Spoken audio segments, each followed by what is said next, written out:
ছিল শীতলা মায়ের পুজোর পরের দিন।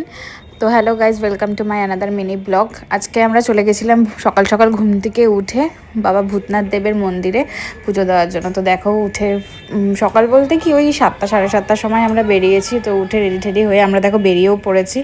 যেতে যেতে দেখছি বেলগাছিয়া মায়ের কাছে এখনও কত ভিড়। তো সকাল সকাল বেলগাছিয়া মায়ের মুখ দর্শন করেই আমরা গেলাম।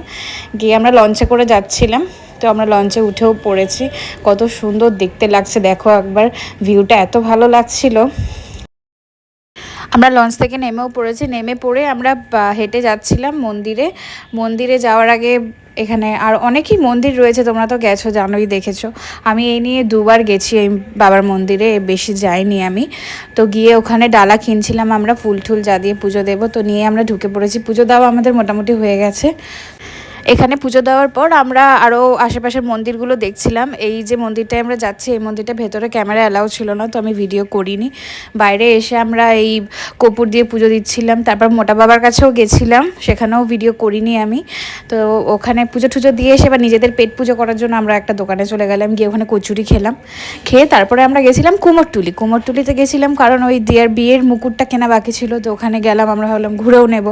তো ঘুরতে ঘুরতে গেলাম, মুকুট দেখলাম। তার আগে কত সুন্দর ওখানে ঠাকুর বানাচ্ছিল, একজন গণেশ ঠাকুর বানাচ্ছিলেন, তোমরা দেখলে খুব সুন্দর কিউট ঠাকুর বানাচ্ছিলেন। একটা সরস্বতী মায়ের মূর্তিও ছিল ওখানে।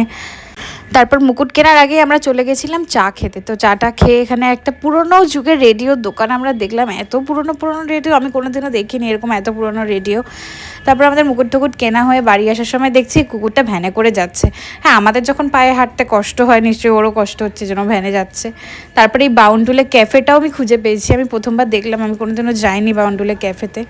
তো তারপর আমরা বাড়ি ফিরছিলাম। বাড়ি ফিরতে ফিরতে গেছিলাম স্মার্ট পয়েন্টে কদমতলায়। গিয়ে কিছু জিনিস কেনার ছিল, কিনে টিনে আমরা বাড়ি এসে ফ্রেশ হয়ে তারপর সন্ধ্যেবেলায় দেখছি আমাদের এখানে চেয়ার টেবিল পাতা হয়ে গেছে খিচুড়ি খাওয়ানোর জন্য। তো এখানে খিচুড়ি খেতে বসেও পড়েছে। আমাদের কিছু তত্ত্ব বাকি ছিল করার জন্য, আর তো বেশি দিন নেই, একদিন আছে। সেই তত্ত্ব করে রাতের খাবার খেতে বসে পড়েছি। তো অন্য কোনো ভিডিওতে দেখা হবে তোমাদের সাথে। টাটা।